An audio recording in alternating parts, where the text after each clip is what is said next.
ಒಂದು ವಾರದ ವಿಷಯ ಪೂಜಾ ಸ್ಥಳಗಳು. ಈ ಒಂದು ವಾರದ ವಿಷಯಕ್ಕೆ ಸಂಬಂಧಪಟ್ಟಂಗೆ ನಾನು ಹಾಡು ಹೇಳ್ತೀನಿ, ನಾ ಹೇಳ್ದಂಗೆ ನೀವು ಹೇಳಬೇಕು. ರೆಡಿನಾ? ಸರಿ. 1 2 ಪೂಜೆಯ ಮಾಡೋ.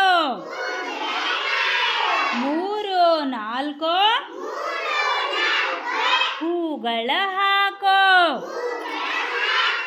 5 6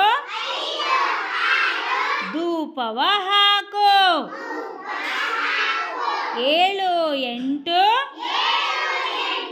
ಪ್ರಸಾದ ಉಂಟು. 9 10 ತಲೆ ಮೇಲೆತ್ತು. ತಲೆ ಮೇಲೆತ್ತು. ಇದುವೇ ಪೂಜದ ಗಮ್ಮತ್ತು. ಇದುವೇ ಪೂಜದ ಗಮ್ಮತ್ತು. ಓಕೆ, ಚಪ್ಪಾಳೆ ಹಾಕ್ರಿ.